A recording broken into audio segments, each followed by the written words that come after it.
the Gumma Gumma no Mi? That's a strange one, you know? Because since we learned about it, I've kind of been wiffle waffling. New one.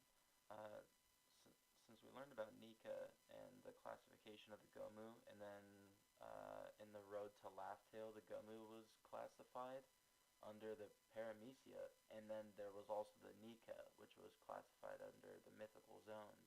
So there could be two Devil Fruits, but it would be strange for there to be two Devil Fruits since they renamed one, you know? Unless it was because of the renaming that they, had a second go around of it.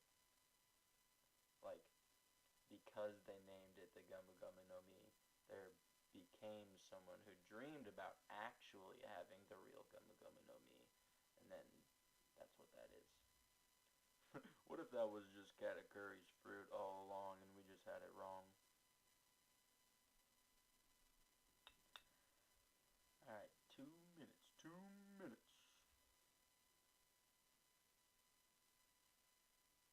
Katakuri was the mochi fruit? Bro.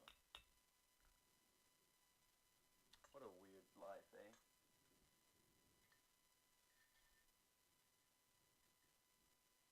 Cheers.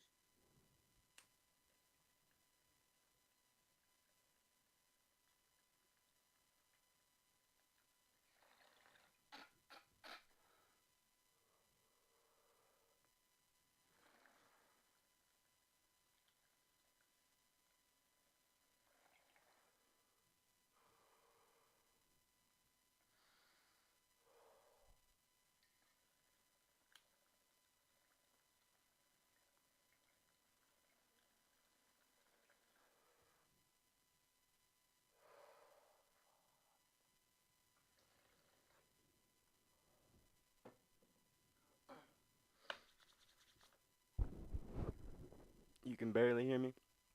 I had set my microphone down, so.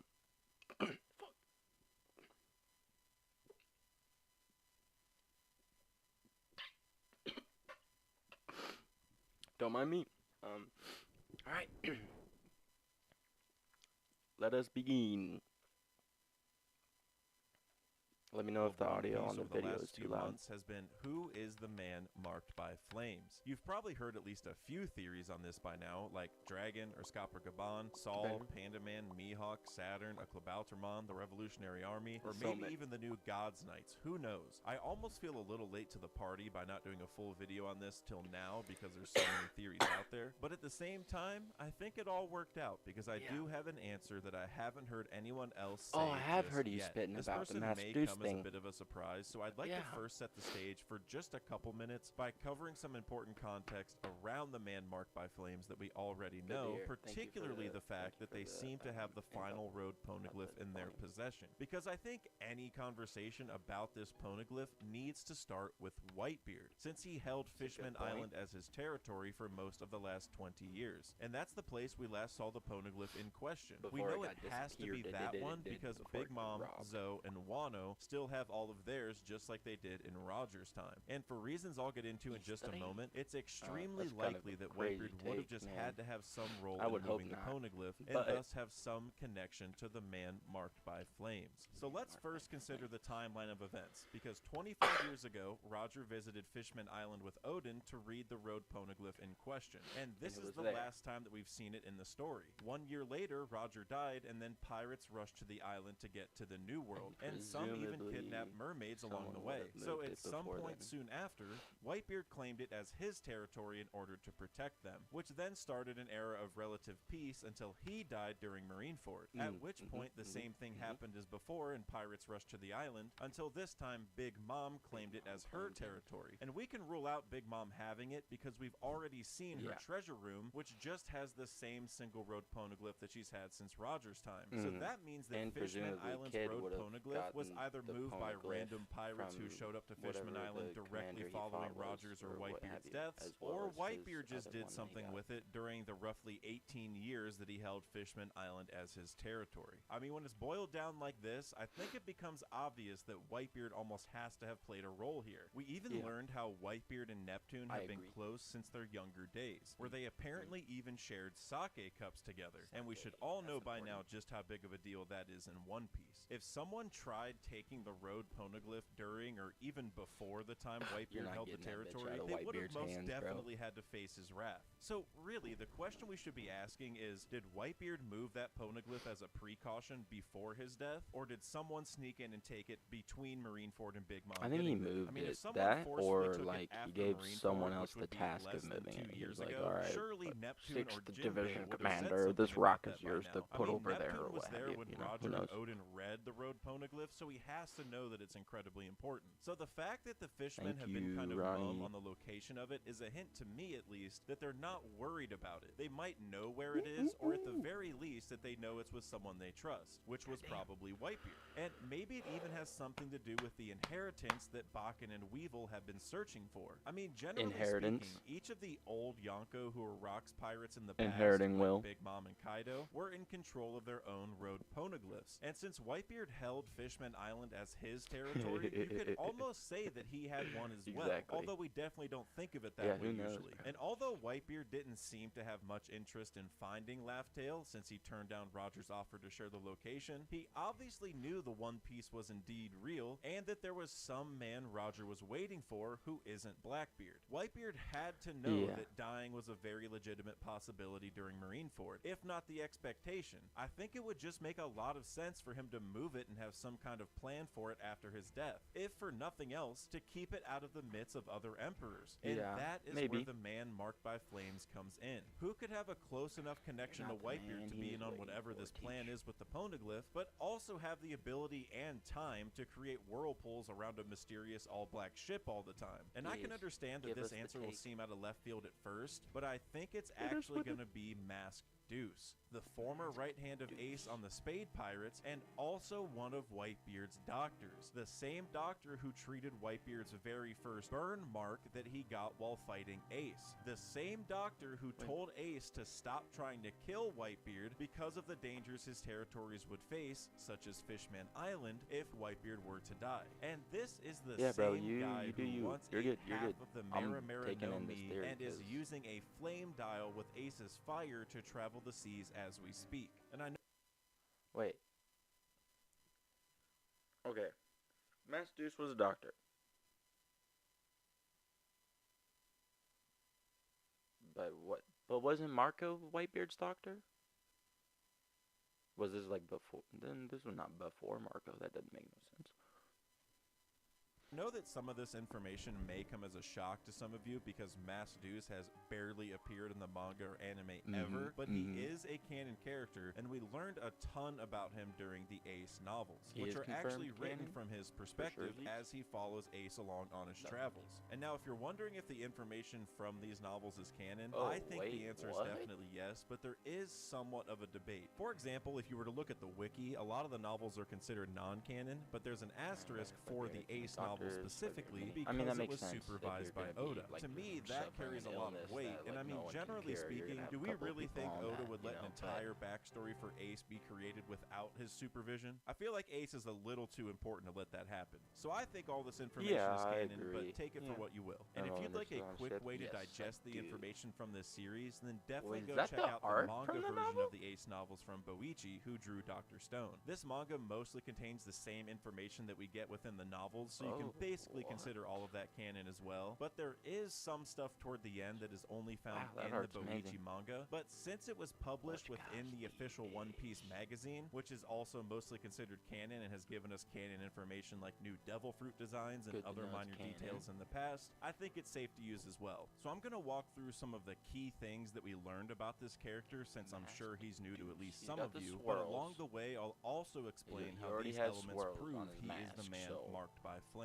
So Ace met Deuce at the very beginning of Ace's journey at a place called the Ocean's Antlion Pit. And what was peculiar about this place is that it was surrounded by currents, which essentially made it like a giant whirlpool. Anyone who drew too close was forcefully pulled in. This should immediately sound some alarm bells because of the whirlpools that the man marked by flames has around his ship. So how did Deuce manage to escape this whirlpool island? Ironically, by using flames. He and Ace met on this island and found the Maramara no Mi inside a treasure chest, which they then split in half because they were both so hungry. But since Ace took a bite first, he's the one who got the powers. Deuce then designed the Striker, which is that fire-powered surfboard thing that Ace has used on a number of occasions, including saying goodbye to Yamato and Wano, and then he built it from scratch from random stuff on the island. And Ace's fire gave them enough thrust to get out of the currents around the island. And as I mentioned a little bit ago, the last time we saw Deuce, he was using a flame dial with Ace's fire to power that very same boat. But remember how the man marked by flames is supposed to have an all-black ship of some kind now? Well, let me read you an interesting paragraph directly from the novel itself.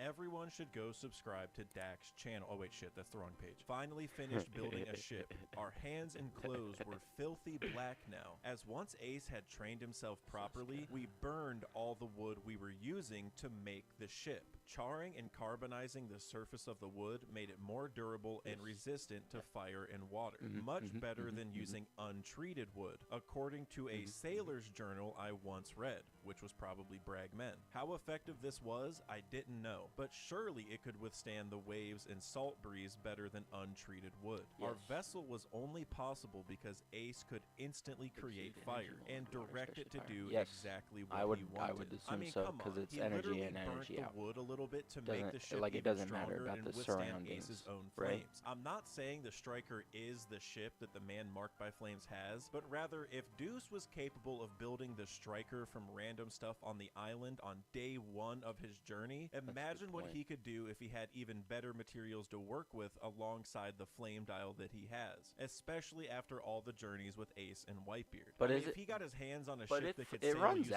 wind like normal ships do, then maybe the flame dial could be repurposed to point underneath the ship to create the whirlpools that supposedly surround the man marked by flames to begin with. And I mean, one option here is just the piece of Spadil, which was the Spade pirate ship, which Ace actually burnt once he joined Whitebeard. Whitebeard kind of told him, like, hey man, you don't have to do that. Most people don't whenever they join, so their crew can stay on that ship and follow us. So maybe that ship was pulled back out of the water and repaired or whatever, but maybe that's why it's blackened, is because he burnt it. That Deuce could be capable of making an all-black ship and maybe even making the whirlpools by using the flame dial. I mean, the way the turbine thing on the Striker worked was that it spun.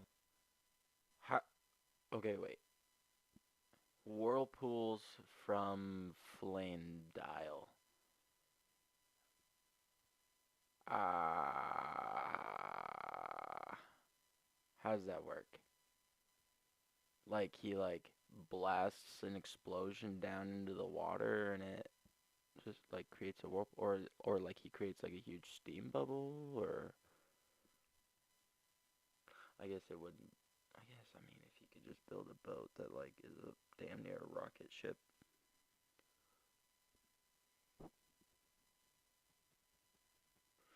Because he's the engine. But why would it not run out? Doesn't the impact dial that Usopp uses, like, run out? It's not like it permanently stores that type of energy and can just, like, output it always, right? I don't know, man. It's tough. But, man, he designed a, like, rocket paddle boat. I have it on background. We'll be popping in and out recording stuff. Oh my god, dude. I didn't even expect you would ever pull up. That's crazy. We got the goats in here. Holy hell.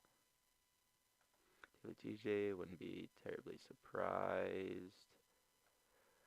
The Margaret plan is actually Suska's dad, and we see her through that experience. I know that's super random, but it took some notes. Thanks for notifying me. Yeah, always down, bro. Always down to modify. You have a reg too. How biased is it? right? The fire was used to make it spin fast enough to create propulsion and go, basically. And so, I mean, if you have that same thing in the water and it spins, it should Ronnie, how you going to tell me to do something I already did? Potentially a whirlpool. Lafitte said it might be tied to a devil fruit power, and ironically, maybe it is, because it's very Ace's well have fire a fruit in that power. flame dial. Should and the the flame fact that he dial was run able out? to build... Yes. When will it? When Deuce finds Luffy. That is wonderful. So he can just refill it with his brother's inherited will fire flame. Lovely, lovely, lovely. That's a great idea.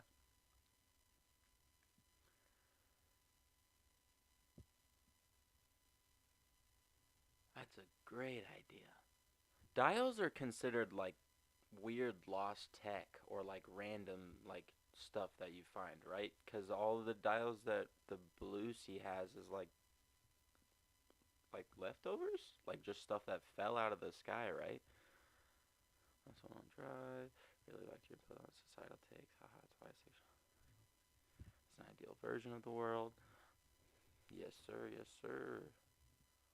Alright, again. Stop pulling. I'm not doing anything. I'm just talking. But in terms of like it running out, I guess it wouldn't matter because they don't have a limit on how much you could input either. So who's to say Ace didn't just like sit there funneling fire into it for like 10 days? Who knows? Let's get back to it. And design the striker on day one of his journey kind of raises the question of what his origins even are. And we actually don't even know his real name. Ace gave him the epithet Masked Deuce, and he just kind of stuck with it eventually. And all we know is that he comes from a family of doctors, but he dropped out of medical school so that he... Oh, let me hit you with this real quick. I think that the reason the Den Mushis are able to do what they do even with the augmentation is because they're the remains of probably snails or like crabs type things. I think that living creatures that create like calcified things, shells, seashells, stuff that's made out of calcium carbonate, stuff like limestone, stuff that's created by coral and whatnot, comes from the sea and is inherently infused with the power of the sea. And it could just be that the dials are like that up there, and it's just like because they're infusing their shells with the pyrobloin, which is infused with the power of the sea, that kind of thing. Picture Usopp in Elbaf with Thor hammer, big pun. Yes, sir. Trained Altec. Let's farm them. I don't know if they farm them because I feel like I remember it could be a dial. That's actually a really great idea. What if it was just like he like designed a huge snail so it would grow into a huge like flame dial and then he harvested that and used it. Weather egg for sure, but I can see dial too. Weather egg is fun. Bro, science piece is so concrete because the whole series is just like the same adage of sufficiently advanced science is indistinguishable from magic and vice versa. You know what I mean? He could write a nautical adventure novel like Brag Men, which is where he probably heard about the carbonizing of the wood to begin with. And in case you aren't sure what Brag Men is, it's a book within One Piece written by an explorer named Louis Arnault less than 100 years ago. And this is the book that gave Little Garden its name due to the giants that live there. We also saw Brag Men amongst the books from the Tree of Knowledge in Ohara, and Nami even has a copy of it on the ship. Many people consider this book to be fictional romance because of the tall tales told within it, which reminds reminds me a lot of another explorer we've like met, who is one of my favorite characters in the entire story, and I have a video coming on him eventually, which was Mont Blanc Noland, who has a book written about him as well that talks all about his tall tales, called Nolan the Liar. And Deuce's dream to write this book is actually why the Ace novels even exist in the first place, because like I said earlier, they're all written from his perspective while following Ace along in his travels. And Deuce even left a copy. Is he a reliable narrator, refusing to sell it to Morgans, which means that a copy of this book actually exists in the world of One Piece, and I hope one day Luffy gets his hands on it. But writing a book like this reminds me a lot of Odin's logbook, where Odin wrote about his travels as well as Roger's. And this is where the pieces really start coming together, I think, because obviously Roger and Ace are father and son. Odin wrote about the old generation, and Deuce wrote about this one. Also, Ace and Odin held the same exact position on Whitebeard's crew. And if you think about Odin's role in the story, he was basically Roger's final key to getting to Laugh Tale. The last person he needed was Odin, and right now, the last person Luffy needs is the man marked by flames. It's much different since Roger needed a way to read them, and Luffy already has that, of course, but symbolically, they're at the same point in the journey. So could Deuce be fulfilling that role just like Odin did so long ago? And generally speaking, Whitebeard had to give permission for Odin to join Roger. I mean, yes, Odin wanted to and everything, but still, Whitebeard had to okay it, making Whitebeard somewhat of a gatekeeper for Roger getting the Laugh Tale, right? And since Whitebeard was always said to be the man closest to the One Piece, maybe he really did have something to do with where this last poneglyph went. I mean, Deuce and Ace did visit Fishman Island before even meeting Whitebeard, so he does know how to get down there. But soon afterward, Ace fights Jinbei and wins, but then he gets challenged by Whitebeard and loses. So he joins, but doesn't truly join until he loses to Whitebeard 100 times. In the meantime, Deuce became one of their doctors, and Whitebeard then approached him after the 99th battle, because he got some burn marks from Ace. He sought out Deuce specifically because he was embarrassed about it and wanted to keep this as much of a secret as he could, and so this gave them the chance to talk about all sorts of stuff. Why Ace is the way he is, where Deuce came from, and even why Ace is doing what he's doing. This is even where Whitebeard first learned that Shanks saved Ace's little brother. And during this moment, Deuce learned how Whitebeard protects other territories and that they'd be in danger if he ever died. So after this, Deuce no longer supported Ace's attempts to kill Whitebeard. So his newfound knowledge of Whitebeard's territories, including Fishman Island, coincided with caring for a burn mark. Interesting. So a few years later, we get to see Deuce at Ace and Whitebeard's graves, where he shows us that he has a flame dial with Ace's fire inside. But Deuce also called up Morgans and refused to sell the Ace novel, but then requested to work with him, but only so he could follow Luffy and Sabo. So he's set up very well to come back in the story in some form or fashion for sure, but where he does is the question. And the last place that we ever saw him was leaving Sphinx Island, which is unironically the same place Bakken and Weevil think Whitebeard's inheritance is kept. So maybe there's some connection to be made there. But now that you at least have a little bit of understanding on this character, let's talk about the mark that makes him the man marked by flames. So when it comes to this mark by flames, it's heavily implied to be a physical mark or injury of some kind, like a burn scar, which is what many of us have been calling it. But the truth is that it's somewhat ambiguous. So I asked my friend Hidden Island to give me some insight, since he's married to a native Japanese speaker, and they're okay, that's a lot to read, but I'm gonna give it a quick look-see.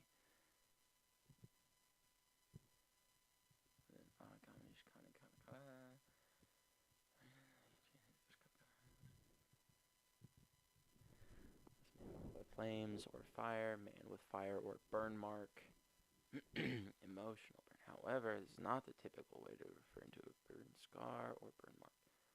Interesting. Actually, the typical way to do so.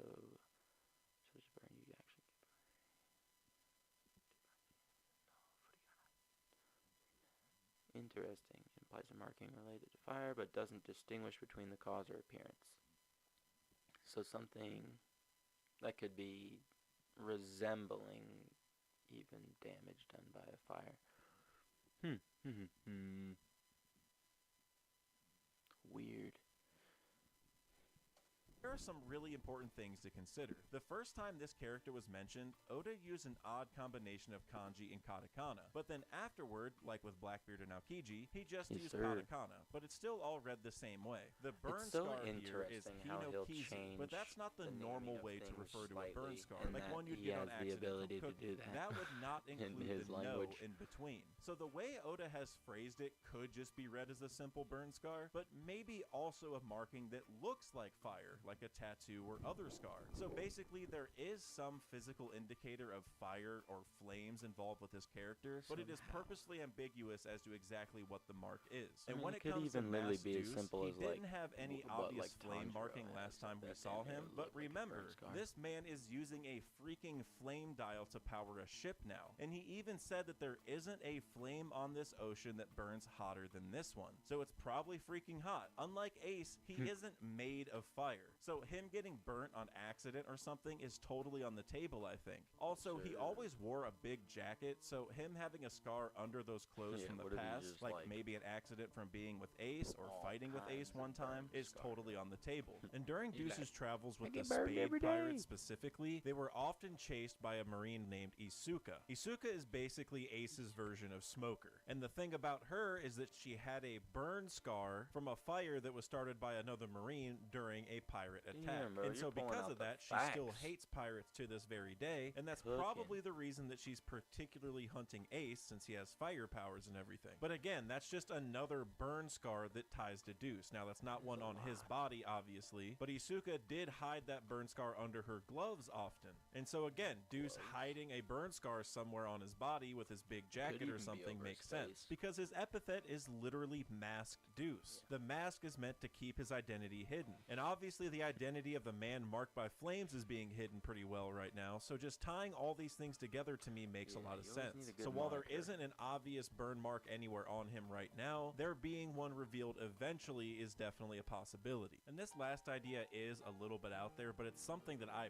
personally would love to see, is a reverse Ace tattoo, where it's still ASCE, but the ACE is crossed out instead of the S, because now we know Sabo is alive, and he even has the Marimara no Mi now, but obviously Ace passed away. This would make the mark by flames extra meaningful, which I would just love, but it could serve a double purpose where only certain people might see that tattoo and think it's a mark by flames. And that tattoo could also just be a branding instead of a normal tattoo, so it really is a burn mark in that sense. But either way, I just love that idea. And now, maybe the ultimate question of all is, why Deuce? Why not Marco, Jozu, Vista, or someone else? Well, to be clear, I do think some of the other top Whitebeard pirates know about this plan, but it's just that Masked Deuce was tasked with being on the ship and protecting it primarily. The Poneglyph was probably moved call a dude before Masked Whitebeard's Deuce death, if he's and then I not bet good it at was hiding put on things, Sphinx you know what I Island mean? or something. But then after Whitebeard died, pirates like Bakken and Weevil probably came looking for his treasure, so they had to do something else with it. And then in comes this mysterious man marked by flames. I mean, you have to admit that it's weird that the Poneglyph is being tied to a ship that is apparently always sailing around. This idea alone takes the heat off every other island nation, because the strongest pirates in the world won't assume it's on an actual island. So maybe that was the whole point of the plan. It's harder to find this way, and no islands will be at risk, which is probably the whole reason Whitebeard wanted to move it from Fishman Island in the first place. And if I had to guess when it was moved, it was probably after Blackbeard killed Thatch. He was a long-term member of the Whitebeard crew and probably knew that the Poneglyph was down there, and also that it's needed to reach Laugh-Tale since he was on the crew when Odin joined Roger. If Blackbeard killed his own crewmate, which should be like a brother to him, then he would probably have no mercy on the fishmen either. And this could also tie to the Payback War, where the Whitebeard remnants clashed with Blackbeard for revenge. This occurred around a year ago, which is about the same time that Blackbeard talked to Aokiji about the man marked by flames. If any of Whitebeard's top commanders weren't there at that war, Blackbeard probably would have a hunch on who has the Poneglyph. And while Blackbeard did know that Deuce existed, I don't think he would ever guess that that's the person with the Poneglyph. Whitebeard had thousands of people under him, and I don't think Deuce stood out that much other than being tied to Ace. The fact that Blackbeard saw all of the top commanders at the Payback War is probably throwing him off as it is. Plus, a lot of the commanders are hotheads who are quick to react. I mean, Ace is a prime example after going after Blackbeard and Akainu, but even the fact the Payback War happened kind of proves that whole point about the rest of them. So someone who's smart and moves meticulously like Deuce makes a lot of sense sense to me. And also, we wonder how Blackbeard and Kid know about the man marked by flames, and what Law and Robin seem to know, since they had some kind of weird looks whenever it was mentioned in chapter 1056. And I almost wonder if it was just put in the paper. You know, Luffy doesn't read the paper, and the crew is often stuck in an island for long periods of time, and usually Robin's the only one who gets caught up, but she usually doesn't share a lot of that information. And since Deuce literally writes stuff in the papers already with Morgan's, maybe he's the one who released that information, but he's being cryptic about it, so in a way, the right person finds him,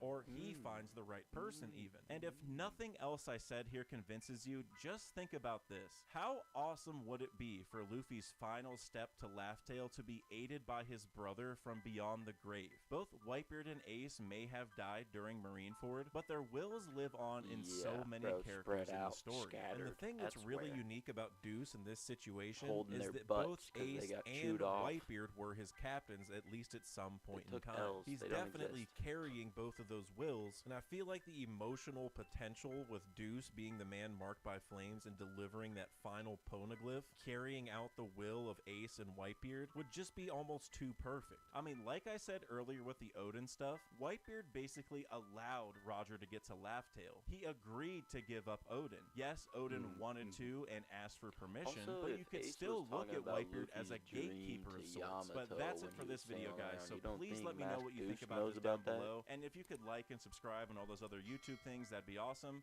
But for now, later. You know what I mean?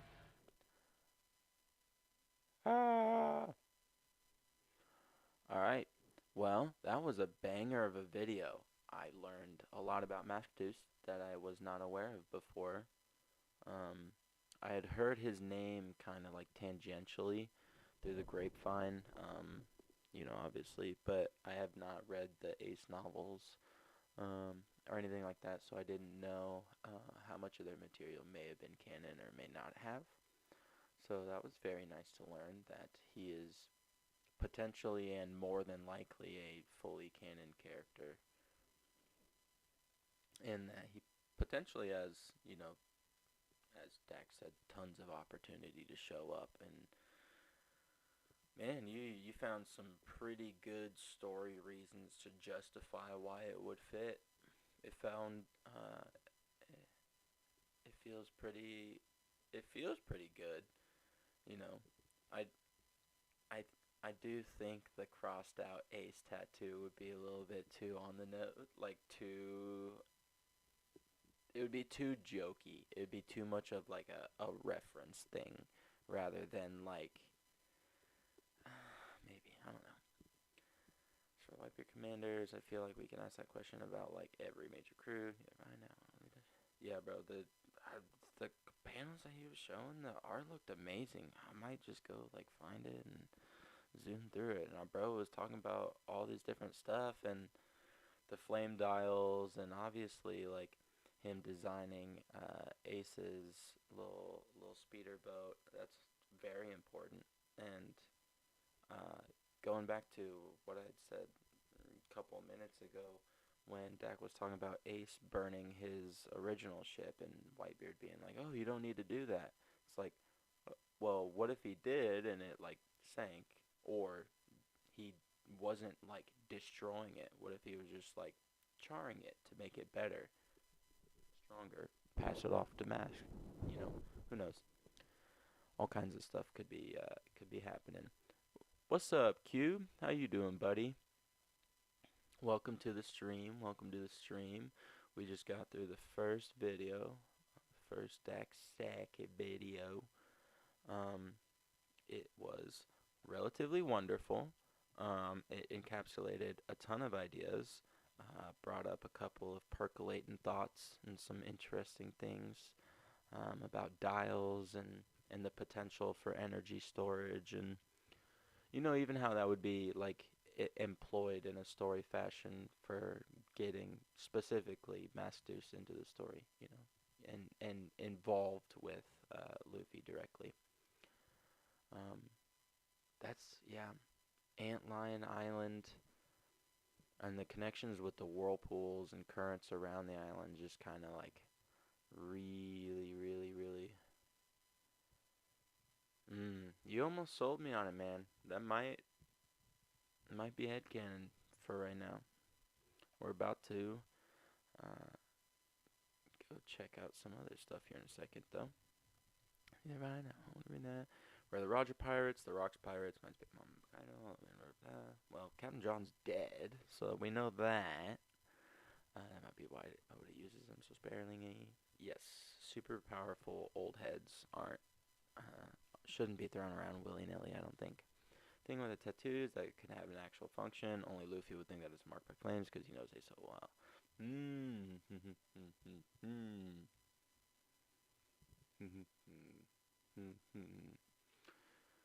Spin like this right now. Imagine Deuce is walking on an island. He has that tattoo. Nobody knows except Luffy, who goes, "Hey, wasn't there a guy?" That's how they meet. Yeah. It just seems like it would have to be like they would have to acknowledge how on the nose it is in the series almost. Be like, "Oh yeah, I did this because I knew exactly that you were going to be the one to figure it out." You know, like that kind of thing. And that's kind of what you were saying, you know, with Master's understanding and all that stuff. Who's this boy pulling up? Yeah. That was a phenomenal video deck. I very much enjoyed that. Like I said, it brought up all kinds of percolating ideas. Make sure you guys like this video. Make sure you're subscribed to my boy Dak Thake. You know, he's got the most wholesome and nice, solid, feel-good theories. Alright. Now on to the rest of the battle. We're going to take a step over to Parvision's video. Your favorite character is the man marked by flames. That's a pretty highfalutin statement there. Yeah, what Todd said. Yes, sir. Will y'all drop links to Dak and Parvision in the chat for me real quick? Videos. But now I can get these summaries done in seconds with. If you want to hide a leaf, put. Alright. Let's get some W's in chat if you guys are about ready to get started on this second video.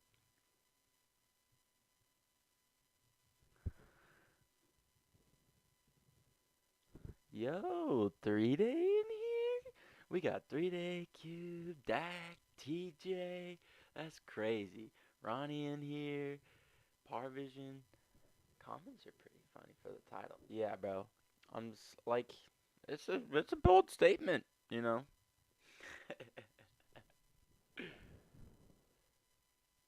Let's see some W's if you guys are ready about get started diving into this. Everywhere you're the only one without a wrench, I think. Oh gosh. Oh, 3-Day doesn't have a wrench. No. I must remedy. Yeah, you guys said something. Thank you. Got it. Alrighty. Let me recording, but I might be able to see it if I get tagged in the chat. The question is asked. Love it. Alright. Bro, I already did, Ronnie. What is... Bro, you keep telling me to do the things I'm already doing. I'm on it, bro. Yeah, we gonna have some questions for you. For sure. Alright. Let's get into it, y'all. 3, 2, 1. Your favorite character is the man marked by flames by Parvision. Put it in a forest, and if there is no forest, then grow one yourself. I think that is exactly what Oda did with one of the most random feeling mysteries, which is the man marked by flames. In a series of so many open plot characters and a story that is presumably winding. Dang, even Redacted pulled up to the chat. That's wild. Down, It's interesting that somehow we find ourselves within a very One Piece feeling with a fresh new mystery. But it also makes you wonder, is it really fresh, or is it something that Oda has been cooking up since the beginning of One Piece? Which, now that we are in the last saga, we are at an interesting impasse with some of these reveals. Are these new, or were these part of the original plan? It is a known detail that Oda has had the ending of One Piece figured out, so surely as we go into the last saga, most of the elements that we're being exposed to are things that Oda had in preparation from the start. If you've been paying attention to my videos or my hints at my future theories, I've been exclaiming how focused I am at dissecting early One Piece lore and figuring out how Oda may have introduced us to some endgame concepts in super creative ways, and I think the man marked by flames might be another one of those details. I think I figured out who this character is, and by reconstructing the timeline, I may have connected all of the mysterious details surrounding the Burn Scar Man to a singular character that I've yet to hear being brought up in this context. When you think about the privacy the man marked by flame has, it really makes you wonder how they hid their identity even from some of the most well-connected pirates in the series. And you realize it was probably thanks to Surfshark VPN, rated the best VPN for security by security.org. I recently traveled and needed to connect to public Wi-Fi locations that are notorious for scraping your data, and Surfshark protected me and this channel the entire trip. And with my promo code, you can receive 3 months free to feel as protected as I did. One Surfshark account can be used on an unlimited number of devices, which is super convenient for me that's when one of those things that's like documents to my wife or family. And you're probably thinking, well, he probably had the roadmap for the character, right? And he probably just didn't have the specific title that he wanted to address them by yet, or even necessarily like exactly how they would play into things. But he probably had the general idea for them, and I assume that they're probably already going to be an established character that we know of so somehow, stop security some threats way. like phishing scams in their tracks by surfing You the know what I internet mean? like a shark with Surfshark VPN. So if you're new to the channel, the way I view the world is by making connections. Shout out to So the let me 12 connect here. you to Yeah, my vision, the thank you Par guys so vision. much And so for with stopping that, by. let's look into the data that Oda It has leaked to us is about the man mind-boggling marked that by you guys are flames. here, The to first be thing we heard honest. about Hino It's Kizu, or really the man with crazy. the burn scar, as the official translation I've stated, is in chapter 1056. Oda has Kid and Killer in one of their last scene moments breathing on panel deliver the information that they would have to put all of their strength into this task if they want to take part in the all-out war over the One Piece. Kid responds to Killer saying, "What, you mean finding the man with the burn scar? They had to That's put. not enough to I go didn't. on." Luffy don't questions remember it, catching confused. that. Law is That they silent have but to has put an all their ominous strength face, into sort it. of as if he is also aware of who they're talking about. And then Robin is seen with a blank Three face, but nights. questioning the situation. Then Kid says he has an advantage over Luffy. By this time, we are unsure of what kind of role this burn scar man has in the story, and this brief mention sent the community on a search, looking for every possible character with a burn scar, which Oda sort of acknowledges later on, but what made the search really difficult was that the term burn scar or marked by flames, or just the name Hino Kizu, was so vague in that this could mean a literal burn, a tattoo, or just anything with some resemblance of fire that could be used to identify someone. Apparently this character is vital for the war over the One Piece, and at the time we are unsure of what capacity, but again the community searched and tried to piece together options. Characters like Bruce was brought up, Kuzan was brought Ronnie, up, and in I the swear manga to we get a God, moment if where you he tell me to jokingly mod asks one if more he was the person. character. But the Blackbeard pirates don't think it would make sense for it to be him, despite some of them thinking a Devil Fruit user or a world government agent could be involved, which Kuzan would be in both camps. But nonetheless, some of the other viable options were Sabo, Scopper Gaban, Dragon, Shanks, a Sun Pirate. You know, everybody has listed Scopper Gaban, but I haven't heard anyone make or like give any reasons for why they think, other than just like, oh, it's Scopper Gaban, and that's a name we know, and he's tied to Roger. Like, I have legitimate theories about why it could be Scopper Gaban, but like I haven't heard of, like, every time I hear his name be tossed out, I'm like, are they gonna, no? And they don't say nothing. And even one of the craziest ones was an Ohara survivor. And as crazy as that sounded, we found out later on Egghead that Saul survived, and he would literally be a perfect candidate for the man marked by flames, given what happened to Ohara. But also a very important detail that we as a community pieced together, and was strongly confirmed by the Blackbeard pirates, was that the mystery man would have the last road poneglyph. The most... I'll explain why Scopper Gaban is brought up like that in the vid, but there's another creator who might be blessing about it soon. Ronnie should have a doll made with sound. Why doesn't that person have a wrench? Yeah, bro. I need a soundboard. Just Ronnie going, wrench this person. Scott Gaban is always a potential option, but there's never a reason to actually go with him. Yeah, I mean, like, yeah, I mean, it is like just a name that we know that is in association with someone who's powerful, but you know. because Roger Pirates are guiding the new Pirate King's crew to each step. Shanks, Crocus, Rayleigh, and the perhaps Copper. I mean, that's a good, like, that's obviously the presumed step, right? Like, he's the Sanji of the group, or their third in command, or what have you, I don't think Crocus specifically was any one of it, like, any of his higher commanders or anything like that.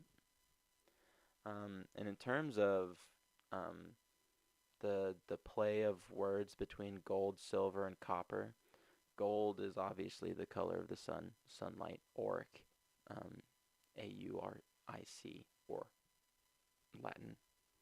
And then silver's obviously pretty easy, but Dark King silver's Rayleigh, so he's the silver in the dark. And then Scopper, Gabon, copper, bronze, earth, but also copper. If you leave it out long enough, it tarnishes green. And when it tarnishes green, it looks exactly like moss. And one of the most natural occurring forms of high concentrations of copper in sediment is malachite. And it is a really, really, really cool stone that kind of blows up in water sometimes. The road poneglyph is 2 on the nose for Roger Pirate IMO, like Rayleigh coated with lots of ships with his help, holding up Kizaru. Anyone who makes it to Lodestar could talk to Gabon. Probably like they aren't interfering, I guess. Yeah. Attacking the name. Yeah. Dude, the alts kind of mess me up sometimes too. Close to anyone in the modern timeline that we know of is 3 poneglyphs. This would be the road poneglyph that Big Mom had, the one on Zoe, and the third one on Wano, which was the last one Roger got to. But in this case, you were looping around to a plot line that was created in Fishman Island. You can't hear the voice of all things. It's okay. We're not all born with it. The Blackbeard Pirates seem to be convinced that the mystery man marked by flames has this poneglyph, and something to establish that we have no clue about when this poneglyph went missing. It was there 25 years ago when Roger went there, but now it's disappeared. Yeah, we have a 25-year timeline for this one object. Expected, and I say that as a little bit of a stretch, but mainly because Inarashi so and Nekomamushi said that the whereabouts of it are actually unknown. I'm not sure how they received that update, but maybe that is a meaningful data point. Something else we know is that this wasn't exactly a recent occurrence, as the Blackbeard Pirates mentioned the man marked by flames chronologically 1 year before Kid mentions it to us. So the rumors and mystery of this character is something that has lasted over a year at minimum. Unless Blackbeard already and you don't get a mystery, title for no we reason. Don't seem to have any implications don't that give would direct titles us to towards that newbies either, conclusion. And I don't know why Oda would choose to add on to the mystery through Blackbeard if it wasn't important, and that's when Oda gave us even more clues for our game of guess. According to Blackbeard's crew, Lafitte says the Burn Scar Man rides in an all-black ship that swallows enemies in a gigantic vortex if they should wander too close, adding that perhaps it's a devil fruit at play. And Shiryu thinks it's someone from the government because the world government has dark secrets of its own, and if they hold one of the stones, it means really no pirate will hard ever reach the One Piece. And then the conversation switches before we're given any more context. As I mentioned earlier, Kuzan's name was thrown out, but quickly was dismissed by saying that he just got his scars, as if that meant the rumors of this Burn Scar Man had to be something long-standing. And that's the thing about all of this. How do these rumors even start? Are you ready for an epic adventure? Join the millions of players already on Roll20, the world's largest and award-winning virtual tabletop. Play with friends and roll the dice. Start, and where do they come from? They're so random, but the intersection at the minimum between Kid and Blackbeard was the Burn Scar. But the weirdest part of this is that somehow a man with a burn scar is associated with stealing a giant red rock. Like Aokiji said, he would definitely have remembered a giant red rock if he had seen one. But also, who or what is the source that told the people this rumor? And for that, we have to acknowledge something really important. It's that 50% of you are not subscribed, and once you fix that, you start to realize you're too good with the debates, bro. Really interesting. I'll be literally listening on every word, and then you're like, about the poneglyphs in the One Piece world. And even if you did, most of the people who do know about them associate them with ancient weapons, like and subscribe to Parvision. Of being the only way you reliably make it to Laugh Tale. It's not like you claim you want to be the Pirate King, and all of a sudden you know that these red rocks are necessary to getting to Laugh Tale. Yeah, most people wouldn't.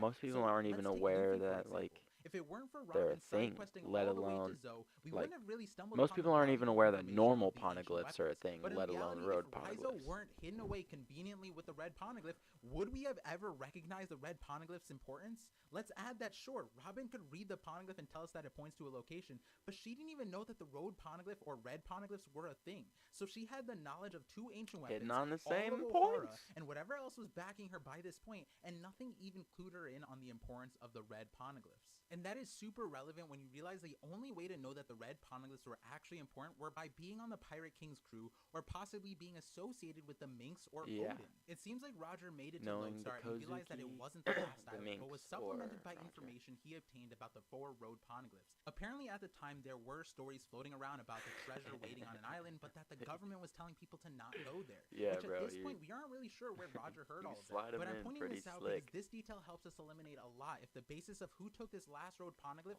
hinges on their knowledge of its importance, which I think we can healthily say that if Or their Robin, the last perception of survivor its O'Hara, importance. was unaware of these, then most of the world should be ignorant of it as well. And you could say that if the Fishman Island poneglyph wasn't missing, then Robin would have come across it earlier in her trip, just like other pirates, and that Fishman Island was a hotspot for pirates to pass through to get to the New World, unlike Zoe, Whole Cake Island, and Wana, where the other poneglyphs were located. But the thing is, it's really not that apparent. It's outside of the main Fishman Island bubble, past the graveyard of ships, and within the forest of the seas. So these red stones have Yeah, basically just crushing- been cultural relics that most people would crushing likely never pressures. even come across, unlike Robin, who is a trained archaeologist who has been searching for these for her Vasco whole vision entire life. image. So Oh, in general, God. I think it's fair to say that the road poneglyphs are unknown to most people, which we also see that reflected even more so in the story. Big Mom has been sitting on a red poneglyph for over 25 years, and when she was aiming for the Pirate King's seat, she instead talked about the ancient weapons and beating the world government, and that's the same with Kaido. It didn't seem like either of them knew that there were 4 red poneglyphs that indicated the No, location I think that they that's needed to one of go the to, main which things is is kind of Roger was comical a when you really think historian, about like it. he But wanted that also to he explains wanted why to King study Neptune shit had zero and like mention of the red learn. poneglyph with He Robin. wanted to He knew explore Luffy and wanted to be know king of the things. pirates and trusted his crew enough with Shirahoshi's title as Poseidon and did not even mention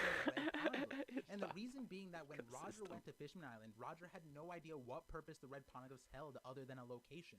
Roger had to collect all 4 to fully understand what to do with them. And so it's highly likely King Neptune had no clue about the red poneglyph's importance, and it's not like Roger's crew talked about it in front of him from what we saw. And we can confirm it takes a skilled navigator to take the information and decipher it into a map, as we can tell from Nami's reaction to the data, and can Yeah, it's a double lot down of since it steps took to go all of through to make Roger's them crew to useful figure it for out. sure. And so now with this info, we can eliminate a lot of fluff. So we know that Fishman Island poneglyph was taken after Roger went there, and sometime before the Yeah. Straw Hats got there. It We is can kind of assume goofy, that bro. Big I'm Mom just had no picturing idea, it in my otherwise head, she and would have it's so confiscated silly the poneglyph looking. that was there. Plus, we know what her stash was. And prior to Big Mom owning Fishman Island, it was Whitebeard's for over 20 years, basically. Yeah. If it was something that Whitebeard dealt with, I'm sure he would have ran it by King Neptune or Jinbei. And neither of them have mentioned it, Jinbei being the more important one here. Knowing what Robin and the crew are after, I'm sure if he was aware of some poneglyph relocation project. I mean, he's a Yonko, right? He's an Emperor of the Sea. It's not like he is gonna think to himself that he needs to run it through anybody. I mean, even King Neptune, I could see Whitebeard just being like, "It's my island. Like, sure, you're the ruler here, and I'm like giving you protection and whatnot, but I'm gonna just, yeah, mine." I mean, like, for a big red rock out of Who his knows? territory, he would have mentioned it. He should be in charge of any matters dealing with Fishman Island because he's basically the ambassador for the kingdom and whatever Yonko is relevant at the time. I mean, we see Jinbei literally delivering a poneglyph to Big Mom, and yet there's one on Fishman Island. So I don't True. think that he actually knew about them because it would be weird that the poneglyph wouldn't be handled in the same way. And I'm not completely discounting Whitebeard's possible role in this Red Rock mystery, but let's say he did take it. It would make sense that Marco or his commanders would have some knowledge of it. And right now, Yeah, Blackbeard it took would. over all of Whitebeard's territories except for Sphinx Island.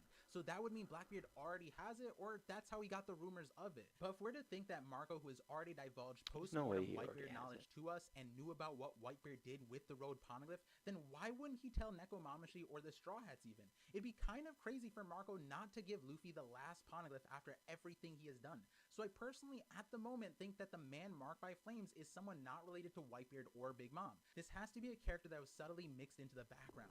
A leaf in a forest. Interesting. Oda has hundreds of characters that could fit the description of the Burn Scar man if you Parvasco stretch it, but maybe not so sauce. much the rest of the context. And before I tell you who I think it is, I want to establish one other interesting detail I Yeah, realized. bro, the spice See, while levels talking about and how the well takes. kept the secret of Laugh Tale and too the Road much. Poneglyph's purposes is, It's you realize, overwhelming. wait a moment, Kid and Blackbeard having the information could be a big clue for one. Yes, Blackbeard was on Whitebeard's crew, but the whole time he was on Whitebeard's crew, he had one goal, which was the Yami Yami no Mi. Yeah. He had no ambition to even become a commander who might be privy to the Pirate King's he's info. keeping his But his eyes goal throughout the open for the entire one story has devil been fruit. devil fruits. If the man marked by Flames rumors didn't come from Whitebeard, that means Blackbeard heard these rumors sometime after leaving Whitebeard's crew, and before Kuzan joined, which is before Blackbeard got Pirate Island through the Rocky Port incident. Which, if you watch my Blackbeard video, you know there might be a theoretical answer there, but before we reach, maybe we can come to an easier conclusion by retracing Kid's steps. See, Eustace Kid is a dunderhead, not unlike Luffy, and that makes it so Dunderhead? much easier for us to figure things out. Did you just say Kid said he wanted to be Dunderhead? king of the pirates,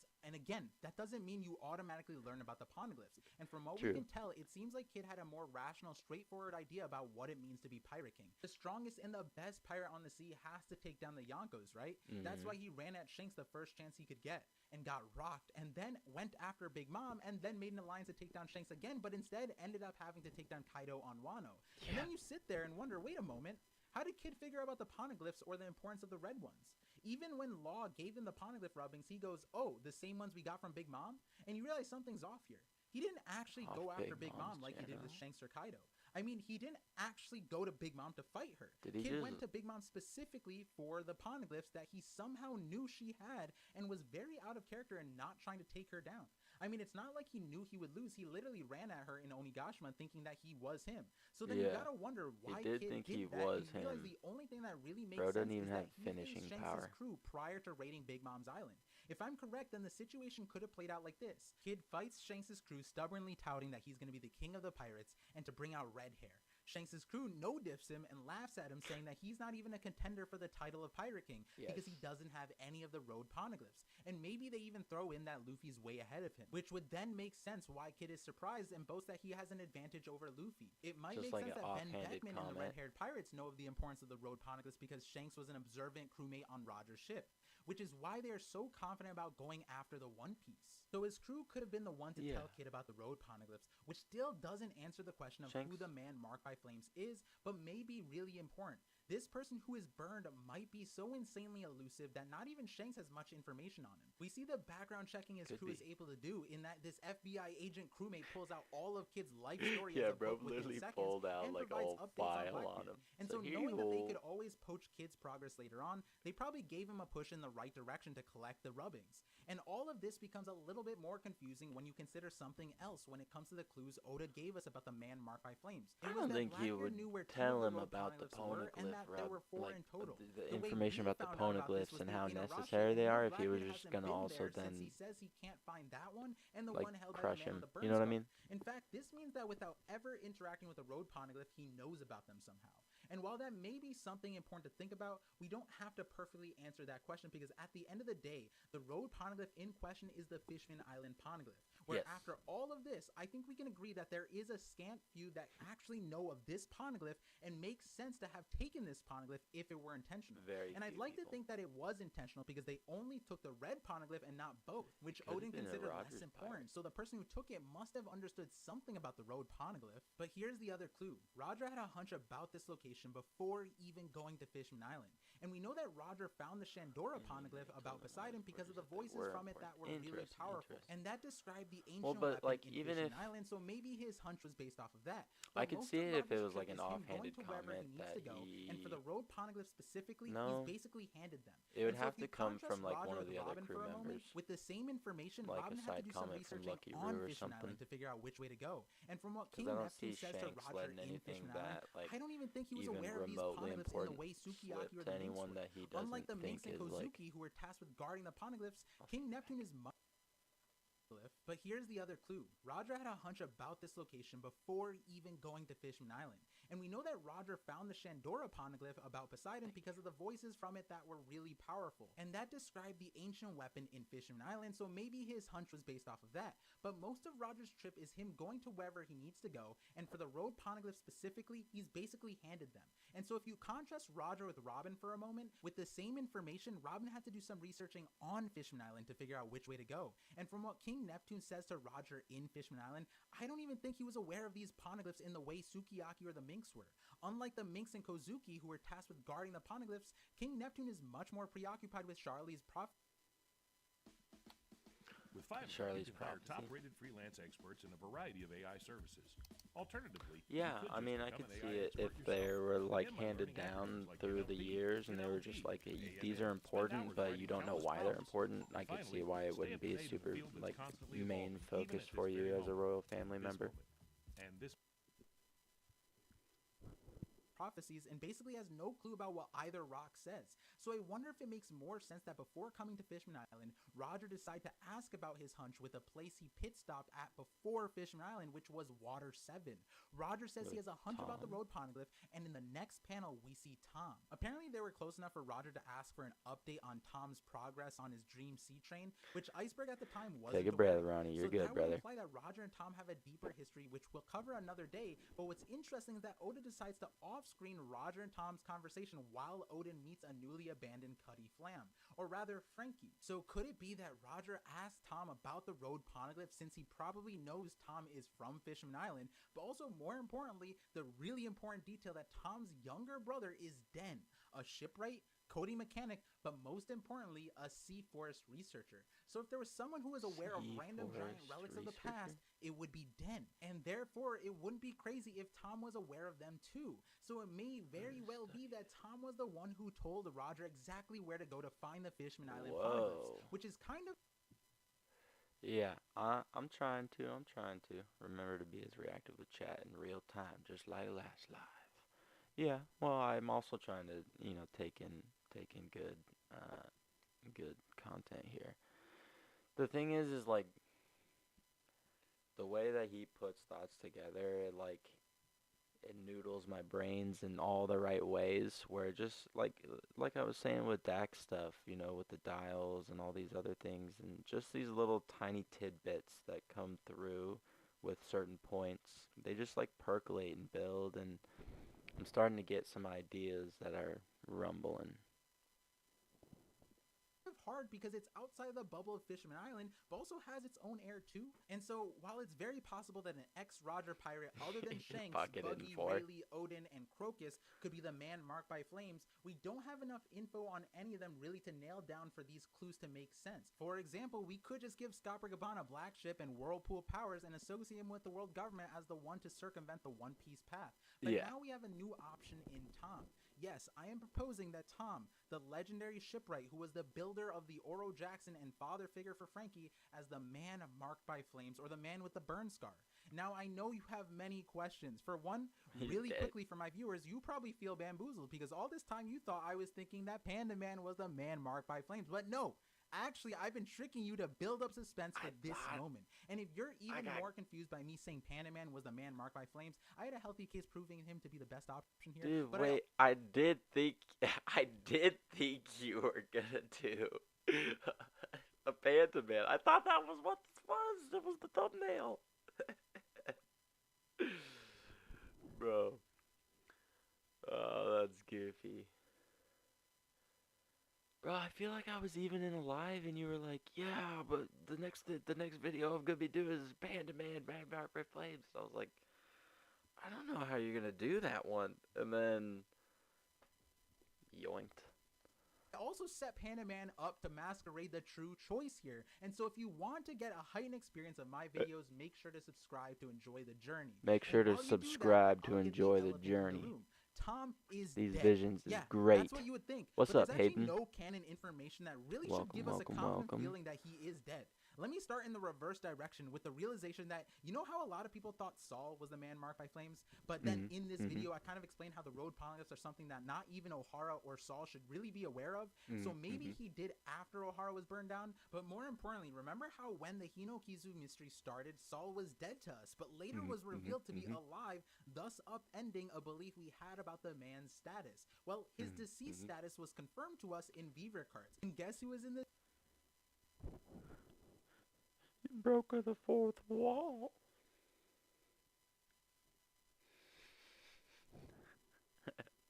You guys are killing me. Bro, I was just about to say, I think... Oh no. You know how a lot of people thought Saul was the man marked by flames? But then in this video, I kind of explained how the road polygraphs are something that not even O'Hara or Saul should really be aware of. So the thought that I had was... He is dead. Yeah, why should we... To be fair, it is the commonly presumed thing. What I was going to say is... Words come to me. They were just there. Another good reason why Tom might specifically know about the poneglyphs is information about the poneglyphs might have been contained in the anti-Pluton weapons or blueprints. Yes, that means you got an idea of what people will presume, which is a really good skill to have when you're trying to create content like towards certain people, is like understanding like what you're trying to elicit from them, or at least what they're gonna think in response to what you're doing. Bro, Morgepar going crazy in here. So maybe he did after O'Hara was burned down. But more importantly, remember how when the Hinokizu mystery started, Saul was dead to us, but later was revealed... Saul was dead to us? Yes, he was. ...to be alive, thus upending a belief we had about the man's status. Well, his deceased status was confirmed to us in Vivre cards. And guess who was in the same batch of Vivre cards? Tom. And I know so many people are going to vomit at the idea at another fake out death, but this one was absolutely not a fake out. In but Pika more voice. importantly, I think Oda is establishing a huge trend in... Let's add a little polish. I say Bro. sound professional. Trend in bringing back characters from pre-out. But more importantly, I think Oda is establishing a huge trend in bringing back characters from pre-time skip. I feel like every 10 chapters we're bringing back groups of characters that we've been separated for characters over that 20 years. were important. Tom might be the next one. Very So, important let for me the answer structure question, of how why things is were Tom moving not at the dead? beginning. Well, let me give a brief recap of the major plot points as fast as possible, starting with Frankie's battle Frankies that were hijacked by Cypherpole to frame and criminalize Tom's workers during Tom's trial over building the Pirate King's ship, where he successfully was pardoned for the crimes by building the sea train, but then had to barter for Frankie's innocence with his own. Then after that, Tom went on a rampage given that he wanted revenge for the misuse of Frankie's creations, mad, and went was on a shot rampage? down after already being mowed down by Frankie's ships. And the thing was, those bullets that were used on him were tranquilizer bullets. Huh? Yeah, they weren't meant... What do you mean?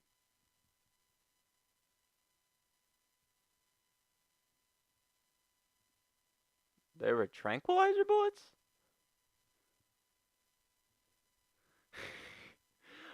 I swear, dude, I don't remember. Bro, what? That's wild. meant to kill him, which is interesting because originally Tom was sentenced to an execution for helping Roger. They did. But even then, the judge said that this was an exceptional case. It does look that way. It does look like he was not trying to kill him. All of that with despite the world having a whole like exactly. I had no memory of those being tranquilizers. For Pluton, which could explain why they wanted to charge him with a heavier price, but allowed Spandam the autonomy for Bogard. The blueprints Okay. for Pluton. Do you want? Okay, hold on. Just because Par's here. Do you want the honest answer, or do you want the like, the fun answer? Because the honest answer is he's. Yeah. You're right. I gotta focus. The Gorosei admitted to knowing Tom had the blueprints for Pluton, which could explain why they wanted to charge him with a heavier price, but allowed Spandam the autonomy for retrieving the blueprints for Pluton at any cost, which he ultimately Which I failed would at not have during the ever time. trusted So by Spandam the to end do. of this and the negotiation between Tom and the judge decided to have only Tom sent to Enies Lobby, and everyone assumes he dies after. Man said, Kokoro "Fuck says your Enies tracks. Lobby is the I don't judicial care if you're a island sea in the train or possession not." of the government. No criminal who's been taken there has ever come back alive. Not one. Which technically got proven wrong Only by Tom? Luffy's feet. But here's the thing. What do they do with that most heinous criminals? Even ones that deserve the death penalty. They don't kill them. We even see that in practice with At least Frankie there's during OP the related. Enies Lobby, True, where true, Spandam true, true, wants true. to kill him, but what Or happens P is he's related, directed bro. to be sent That to Impel that Down. whole thing So was if you wild. think about it, Tom would have had the same fate. Instead of being killed, he would have been sent where everyone else the death penalties was sent, to Impel Down level 6, where people are forgotten in eternal hell. And there's nuance to this, which is that Tom is a criminal who was in good favor with the justice system, because he was capable of building the sea train, and we know they had some flexible sentencing available for people that they could use. But now at least we created the timeline of things. If Tom was sent to Impel Down simply to be forgotten and fade away in existence, then that fits the timeline for the man marked by flames. Before the time skip, he would have been freed by Luffy and Blackbeard, fully capable of fulfilling all the roles. Wait, so you're saying he was moved to Impel Down, level 6, forgotten about, and then was released when Luffy did Impel Down break? But wouldn't Jinbei have...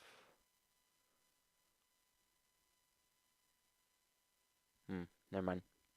That the burn scar man has, even the physical description, because Tom is a man who would have scars from being blasted by Frankie's cannons, but also tattoos that look fiery, which we'll talk about in a second. But that's not even why I think he is the man marked by flames. He could be the one person who knows of the importance of the road promise, because Roger probably came to him and asked him about them just prior to becoming the Pirate King. Tom wouldn't even really need to know what was written on it, other than it being important to get to Laugh Tale. But we know that Tom isn't separated from the Poneglyph world, as he was monitoring the O'Hara situation and its outcomes. He warned Iceberg and Frankie of Robin to the point that each of them were extremely cautious of her years down the line, which against their own logic found themselves thinking that she wanted to work with the world government to reawaken the ancient weapons despite being demonized by them her entire life. That whole situation was extremely loaded because Iceberg admitted to his hypocritical stance by being a person working with the world government while also being chased by them for having the blueprints to Pluton. And that's where there's a few interesting things, because Tom could have been in that situation the entire time while in prison. We see that Giants on Enies Lobby had a unique agreement to free Dory and Brogy, which wasn't true, but again, Tom is such a legendary person that he would be worth keeping alive or not killing at the minimum, and while regarded as a heinous criminal, maybe he was held in... At the very least, he is one of the best shipwrights to have ever existed, right? He built the Oro Jackson. That in and of itself, you know, even excluding the sea trains, that in and of itself to me is like a good enough reason for them to be like, okay, well, maybe we're just gonna like clap some chains on you and make you do some labor and build us boats, you know? I wonder if the ones that go through the gates of justice actually end up somewhere else other than Impelled Down. They could. I mean, there's like, yeah. I mean, you could go,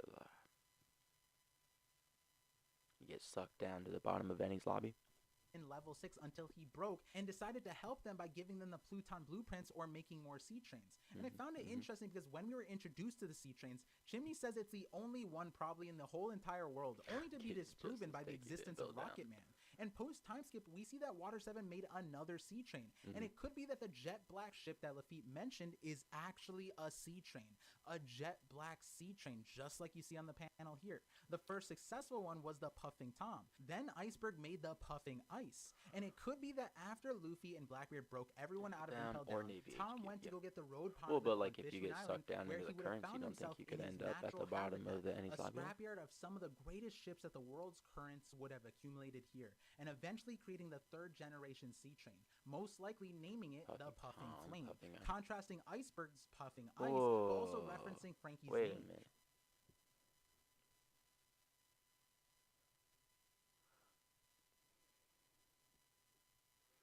Not a bad proposal. Puffing Tom, Puffing Ice, Puffing Flame. Interesting.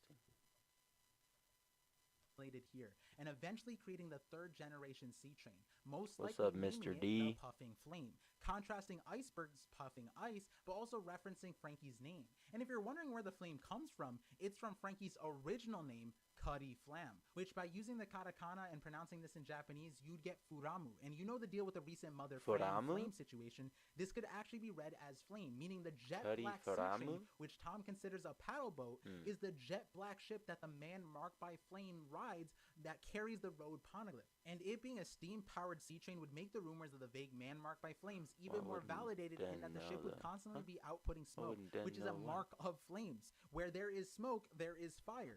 And if you take into consideration sea trains are a rarity in the world, then it would make sense that anyone who sees the train wouldn't be properly able to describe it, thus justifying there being rumors of this. And we have seen that the sea trains are able to traverse the seas without the rails, and maybe Tom has created some kind of improvement on it. The paddles could be what creates the turbulence that results in whirlpools, because even with the Puffing Tom, it was dangerous for boats to be nearby. Also, this would explain why it's so hard to find and to get to the ship, because sea trains are hard for traditional ships to keep up with, especially if it's situated on rails. As far as rumors go, it would be about 15 years since the world has seen Tom, so his own appearance could allow for him to be referred to as a man marked by flames. Oh, dude, it could even be that it just makes whirlpools by passing by them so quickly. Like, they're like, oh, it's the black ship, and then it's like, gone, and then, like, it moves through the water so fast that the wake destroys their ship and sucks them down. Or it could be because of his ship that blows smoke that makes him referred to as the man marked by flames. Maybe it's the tattoos that kind of look like the Sun Pirates tattoo, but with a sunflower inside. Or poetically, it could be that Tom goes by this name because he was marked by Cuddy Flam. Cuddy Flame would be why initially we had the translation of scratched by fire or burn scar. Cuddy Flame is basically a synonym for that. So it might be more accurate to say that Tom is the man cut with fire or cut with a flame. All of this being a beautiful pseudonym that could be a personal choice or a secret message that only few would understand. From Shiryu's perspective, Tom was technically a person who worked with the world government and had dark secrets. And from Lafitte's perspective, the sea trains would be jet black ships. The whirlpools could come from a plethora of things. I mean, Tom was an insanely strong fisherman, so that could be the reason why whirlpools surround his ship if you come close. But also, I wouldn't put it past a legendary shipwright who apparently created the sea train in a way to deter sea kings from approaching via sound reverberations on rails, that they wouldn't be able to make a whirlpool machine when his student is able to make a laser cannon. I would imagine that if the train doesn't create whirlpools on its own going at high speeds, then there's many explanations that can fit, and all of which would feel like a devil fruit power to Lafitte. And most importantly, it would fit really well as to who And now to something new and exciting in the AI space. Kind of stun-locked for a second there. New product that offers the Cuddy Flam, cut by flame. To who in the large cast of One Piece characters should even know anything about poneglyphs, the road poneglyphs, and specifically the Fishman Island road poneglyph. And I wouldn't put it past Tom to be able to access Fishman Island fairly easily and carry the stone on his own given what he has shown us. And I think an important thing is this would actually play really well narratively, because Frankie blamed himself so much for Tom's supposed death and wasted so much of his life not pursuing his dream, but at the same time wanting to show Tom his dream and the path that he is taking now. And that path would put him parallel to his mentor, where Frankie originally hated pirates because of his family, and yes, his ships can be used for violence, but he is taking responsibility himself and accepting the result. And just like Tom, he would be puffing his chest out saying, I am proud with a dawn that I aided the man named Monkey D. Luffy, the next king of the pirates, which would make Tom laugh and probably be fulfilled. And it would also place Robin in a very emotional spot. Tom created preconceived notions about Robin, demonizing her and her people, and this could be a way for her to clean slate herself and her people, redeeming the innocence of her aspirations. Tom having the last road poneglyph would have him go full circle in Robin's character arc, allow his normal trank gun looks like glow, a gun, and ultimately catapult the next king of the pirates. And that might be the most wholesome scenario. And another version is that Tom did actually end up dying, but after building the sea train and putting the poneglyph on it, connecting two plot lines. the prototype Rocket Man that was uncontrollable and couldn't be stopped, but also what Robin tells us of abandoned or used ghost ships. They are usually called treasure ships by pirates, which would be really fitting for the last poneglyph to be considered a treasure on that all the magnitude. people's belongings. And if we add a third plot line, it would be that I wouldn't be surprised if a Clobotterman could be a proxy for Tom himself. And adding a fourth plot line, it could even be that if a new ship wasn't made, the Rocket Man that all of Tom's workers created together and was used to free Frankie and Robin could be used here, and it was left trashed on Enies Lobby, which means that it has a potential to wash up in the graveyard of ships on Fisherman Island, with perfect timing for when Tom was freed from Impel Down to eventually use all of its parts to recreate it, to eventually become the man marked by flames. The alignment or the man cut by flames, whichever one you want to use. But there's so many other minor reasons for Tom to be important. It's that I think that there might be an interesting link behind Tom, Neptune, and Roger that should be explored. Somehow Roger knew of the 4 poneglyphs from some story, and Tom possibly knew about it. And Tom, for some reason, loves Roger enough to have built his ship, the Oro Jackson, and adopt his crimes as if they were his own, despite just being a shipwright. He told Roger his dream of making the train, and I also wonder where Blackbeard learned of the 4 poneglyphs too. I think solving how Kid and Blackbeard heard of the man marked by flames would be important, and might be the shakiest part of this theory, because it all depends on how much Oda wants to flesh out here. My connection to Robin could possibly explain why Oda included the question mark response from Robin when the man marked by flames name came up. Maybe Robin understood the moniker because she knows more about Frankie. For example, if she knew Frankie's real name was Cuddy Flame, maybe hearing the man scarred by flames would trigger a reaction. And my Tom explanation would fit really well because of the Impel Down escapee connection. It could be that Tom and Law crossed paths since Law was hunting down prisoners for their hearts. So maybe he was aware of the man. And so, to let you in on some cool facts before we start winding this video out, I found it interesting that Oda chose the name Tom, and it so happens he kind of connects the dots to Thomas Blake Glover, who is considered to be the man who brought steam locomotives and cars to Japan, specifically the Iron Duke, which looks exactly like the design for the Puffing Tom and Puffing Ice. The iron part could be a nod to Frankie, who is known as Iron Man originally, but Tom Glover was actually known as the Scottish Samurai and was part of the Order of the Rising Sun, which may or may not connect to the tattoo that Tom has, but also maybe alludes to a greater connection Tom may have with Wano. Scottish Considering Pluton was Samurai. built in Water 7 and rests in Wano, and Tom was considered an inheritor of the Pluton blueprints from the ancient clan of shipwrights, it might be that this mark is a key, and we see more of this. It might even be that the clan the Sea Kings needed to fix the Noah won't be as sad if it's not a fake out death. You gotta remember, Tom wasn't from Water 7. For some reason, it won't be as sad if it's a fake out death. Endure Fishman racism and acclimate to Water 7. I wouldn't be surprised if have a good day, 3-day. Thank you for stopping by. I appreciate it very much. I may have found a possible connection. And so if there was a takeaway from this video, it was that no matter what you try to hide, I will uncover it. And unfortunately, on the internet, people are always trying to expose you. And don't forget to support the channel by using my promo code to download Surfshark VPN and being just as protected as I am. But before you go, I do want to explain I have a few more options for this mystery of the man marked by flames, but this literally dawned on me and checked off most, if not all, the boxes that I was prioritizing. Panda Man was there, and I honestly had an explanation for literally everything, but it wasn't as concrete as this, in my opinion. Because, well, Panda Man isn't as concrete of a character, but I have some secret sauce about him that I uncovered that I'll put on display in a different video. For members, I will probably make a video explaining why I thought Mihawk might be connected to the man marked by flames mystery, and there was one more option that I might include in that video, but one thing I want to put on the record, but I don't want to expend time on elaborating because I really dislike this idea a lot, is that the man marked by flames could actually be Odin. The flames being the burn scars that he got from the boiling oil. He is super powerful, so whirlpools are easy to explain. He knows the poneglyphs, but one reason I was kind of drawn to him was that technically his role in Wano was done. But also, if Hino Kizu is supposed to be a moniker that brings attention, then I couldn't help but seeing a possibility that if you rearrange the text, you would get Hinozuki, which would mean sunrise technically, and this character would be gatekeeping the dawn, and Odin wanting to meet Joy Boy could make this all make sense. The he and no could be parts of Hiyori and Momonosuke's names, but that's a stretch. But I did see Fire Moon or Sunrise, and that the Zuki there could be the ending of Kozuki, creating a playful puzzle for us to solve. But again, I'm way more on board the puffing flame train, with Tom being the man marked by flames who took the last poneglyph, and I'm curious to know what you think.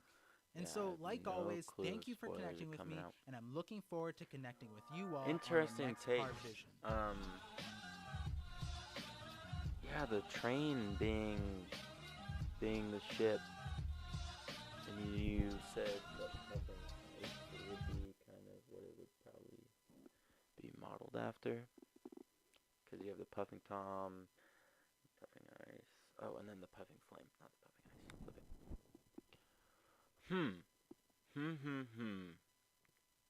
There was a lot in that. So supposedly he didn't die, got tranked, sent to Impel Down, set free from Impel Down, and potentially is got in contact with his little train, built himself a new little train, and then, got out into the world and started wreaking havoc and making sure that other people couldn't, have access. He's actually one of my favorite characters. Yeah, he was a very good character. I very much appreciated a lot of the moral things that he was trying to instill and teach through the honor that he carried with his craft and whatnot. Yeah, afterthoughts. There's a lot, man. So, first off, the trank darts thing, did not remember that at all. And the Cuddy Flame poneglyphs. Wouldn't know about the red poneglyph. Yeah. How proud of Frankie? Yes, he would be very proud of Frankie. He would be very, very proud of Frankie. Yeah. That would make a lot of sense. Well, I mean, okay, he built the Oro Jackson. You're not gonna build a ship for a guy and not be, kind of friends with him, And if you're kind of friends with him, he's probably gonna tell you what he's up to. Yeah, cut by flame. Which is crazy to think about it when it's broken down like that. Atom wood, is very, very expensive. Super expensive. Do we know where the Atom Tree is? Or is that all in Elbaf? Are we presuming? Go to off-screen. Roger's convo with him is wild. Yes, very much so. There's no reason for him to do that unless they were discussing something very, very important. Sea Train changed the world. We still don't know, but it's on the black market. Well, if it's on the black market, who do we know works in the underground?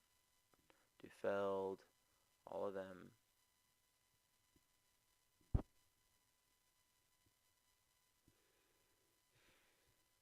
Man.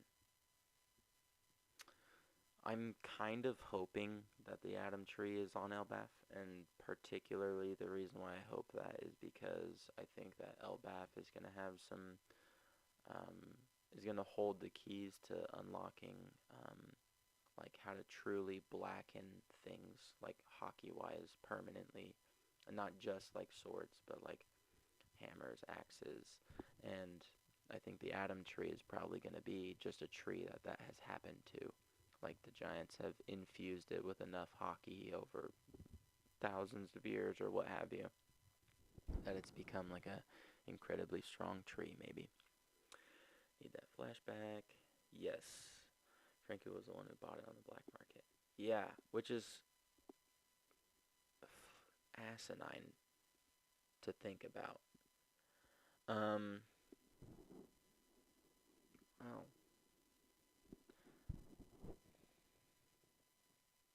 So, in terms of, at least, with the whirlpools, you said that those could be potentially caused by the paddles of the boat, or something like that. That's understandable. I just don't,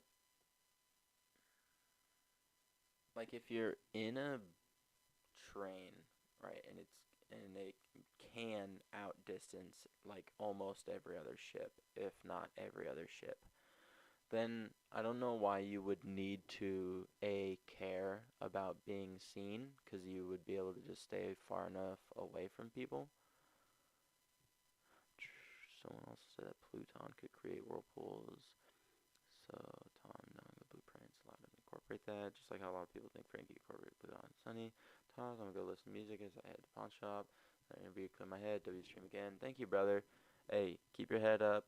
Keep chugging away, bro. Like, you got this. It'll all settle out, and, you know, all that matters is being able to take that next breath and pull yourself back and know that you can have a good day. Someone come on and said Pluton might create whirlpools. Okay, might create whirlpools. That's pretty good. I mean, if you can presumably destroy an island in one blast, I think even the residuals would potentially, cause things of such a nature. Like the video, lads, and subscribe to Parvision if you haven't yet. Let's scroll down to these comments, see if there's anything. Or the black ship is the Oro Jackson, turn black to being burned. I don't like that as much. Adam Wood. Completely. Another parallel, Saul was frozen, now confirmed to be alive. Tom is marked by flames, which contrasts to being Saul being frozen. And then you could even drop that parallel with, like, you have the iteration of the puffing ice, and then roll it into the puffing flame. Jiminy Crickets. I knew it was Gaimon. That's hilarious. Panaman.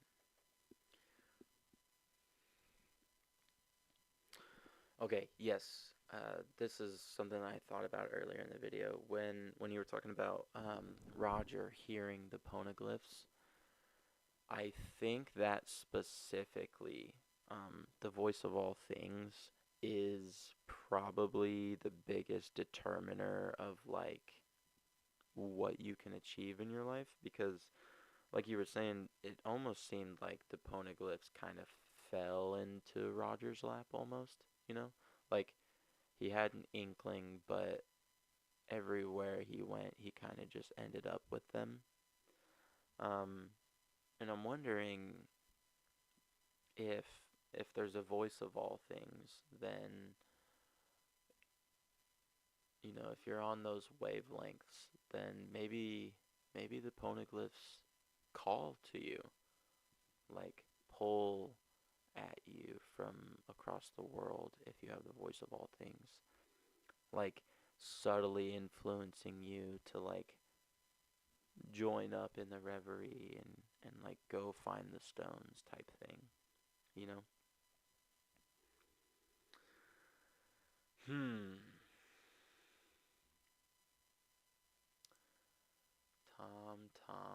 Tom.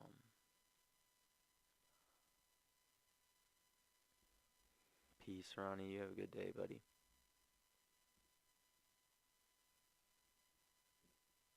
I see all the connections you made, and they make a ton of sense. Emotionally, I don't like the idea as much as, like, Masked Deuce, I feel like. And particularly, I think that just is because of, like, to me, Tom has been dead, and for me, that's, like, his character is wrapped up. Like, we've gotten everything we need from him, and everything else that we could get from him could be explored through Frankie thinking back, or exposition through Shipwright or something like that. You know what I mean?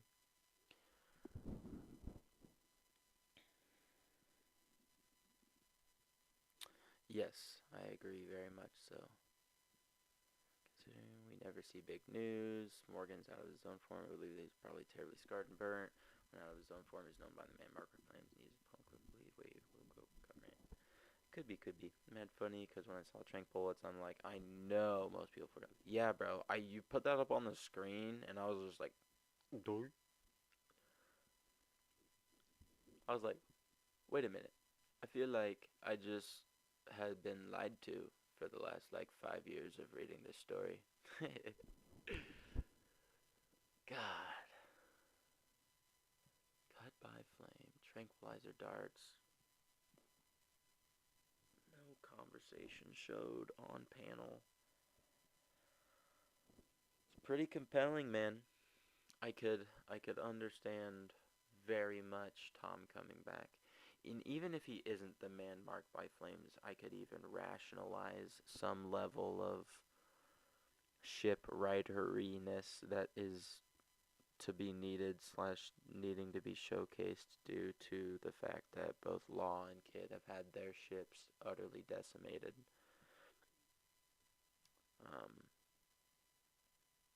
Yeah, that was a very good video, Par.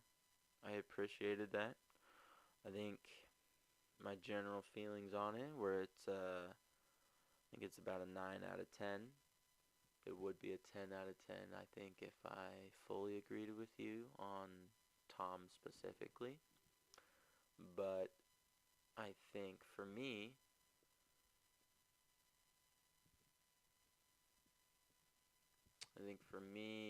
his character feels like it.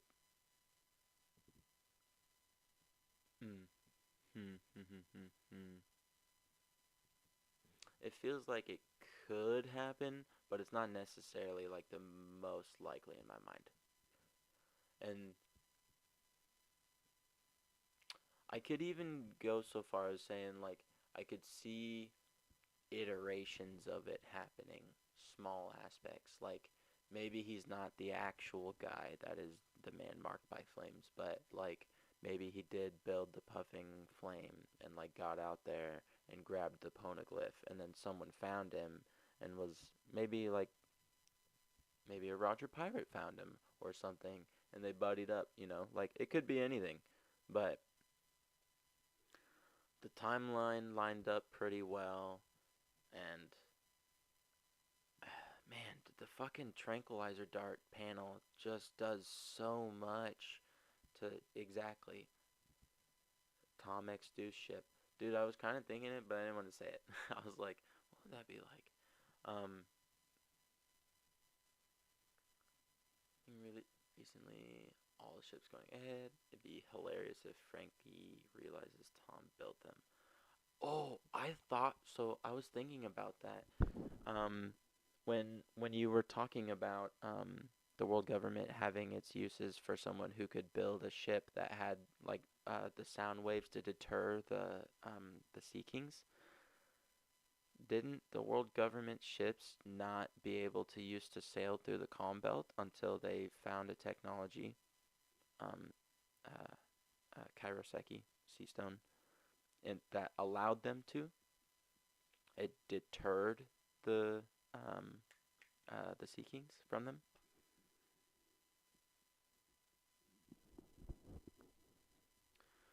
Yeah, crazy.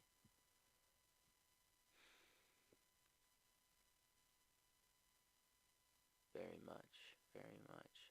I could even see maybe Tom having based his stuff off of whatever like research he'd done with Seastone or understanding that.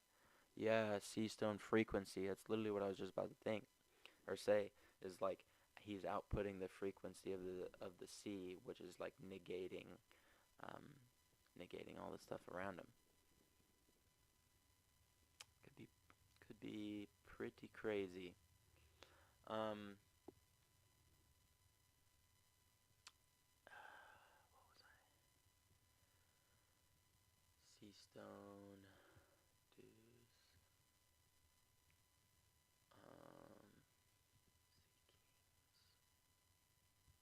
Pluton. Wouldn't the easiest step to make for rationalizing why he would know about the poneglyphs just be that they were like some even like side mention of them was contained in the blueprints? I feel like that would be the easiest way to just say, like, yeah, I mean, there's no reason for him to have not known about the poneglyphs because he already had access to one of the most, like, vital and rare pieces of information in the world to begin with. So, what's just another one? And also, nope, thought went away.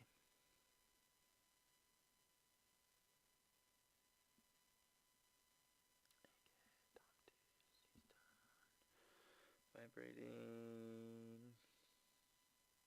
Building ships. Timeline.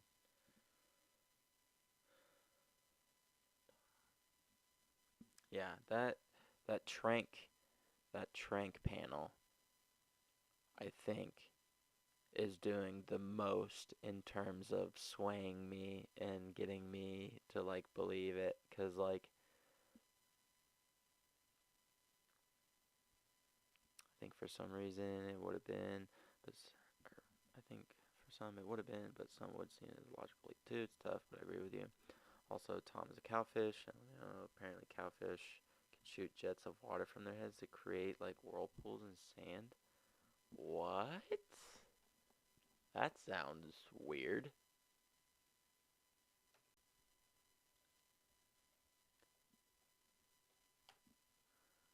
Cowfish? That's wild, bro.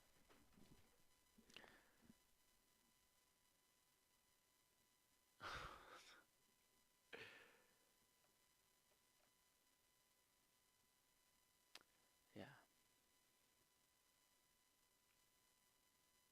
What in the hell? Also called the horned boxfish. Yeah, I had extra info to put in, but I didn't. Bro, 50-minute video. That's wild. For the amount of editing you do, that's... How do you not have carpal tunnel? That's wild. Knock on wood.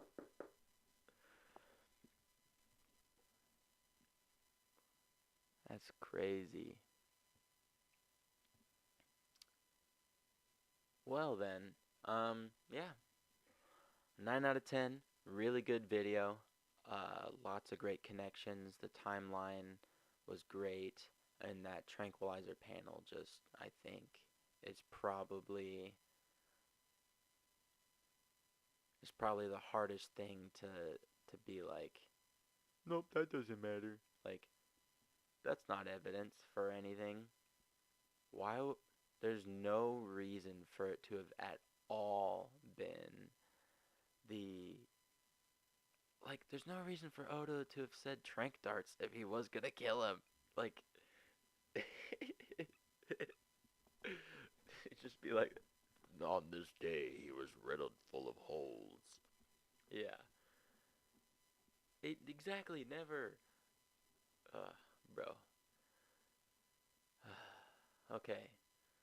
So, the two theories we got to deal with today so far were Masked Deuce, man marked by flames, and all the ties from Ace and sort of the relation of Luffy's dream and all of these beautiful themes playing in with Deuce's backstory, and then going into Par's video with Tom and listening to how he laid out the timeline, how he was throwing out the ideas and the progression of the trains, talking about how his trial and everything went, the Cuddy Flame, obviously the trank darts, like all of those were very good things to hit on. And insofar as the impel down level 6 and then being freed by Luffy, it could happen. If he's not dead, which seems to be the more reasonable thing to accept, seeing as how the trank darts, then that's probably where he would have ended up. Yeah. 9 out of 10. Good stuff. Dak, I do think I like the Masked Deuce a little bit more than the Tom. And I think it's just because he's more part of the younger generation. You get the tie-in with Sabo and Ace, and we get more of this, like, you know, underlying themage of brotherhood and inherited will still. Whereas with Tom, I feel like that would be more of an exploration of, like, rather than inheriting will, like, that's figuring out how to pass it on and in the right way. So it's like picked up in the best way it can be and transferred in the best way it can be. So like everything gets better progressively as things go on. Both lovely videos. I loved them both. Yeah. I think I'm going to run with Deuce for right now, and close second's going to be Tom. And then, as always, Scopper Gabon is going to be third. Just 'cause. He's got a cool name. Alrighty.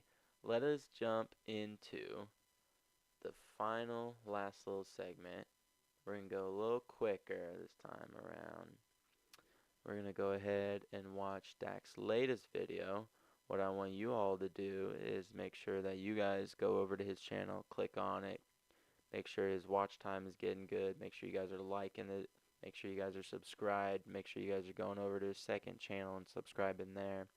You know, we want to support everybody in the community. We love hearing everybody's perspectives, and it's honestly amazing to me that you guys are allowing me to do this and supporting. It's really cool.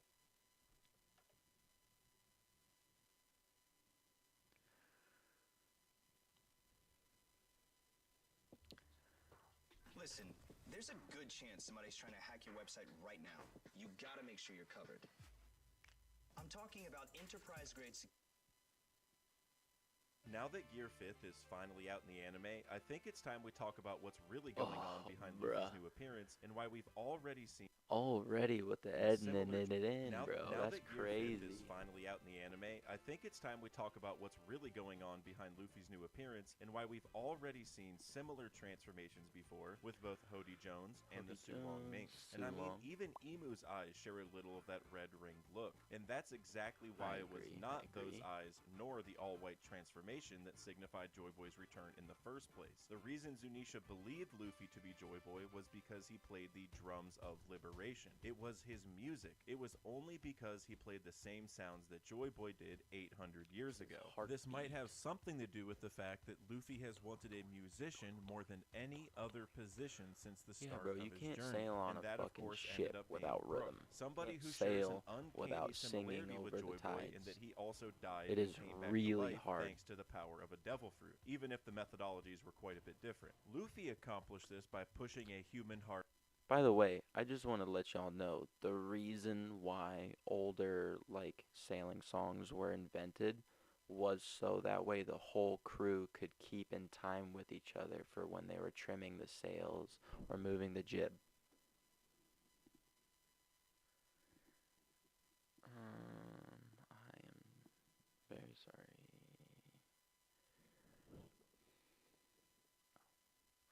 Okay.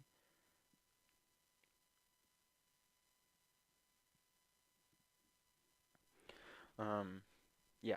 So the reason pirates and them sailed, and particularly like a lot of the older sailing vessels would have drums and things like that in the back, was so that way you could keep rhythm and keep everything moving in tandem, so you didn't like snap your beam, break your ballast, or sink your ship.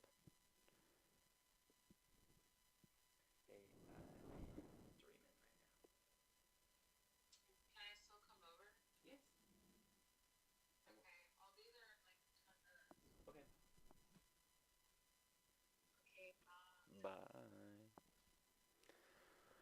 Motherfucker can't read a text.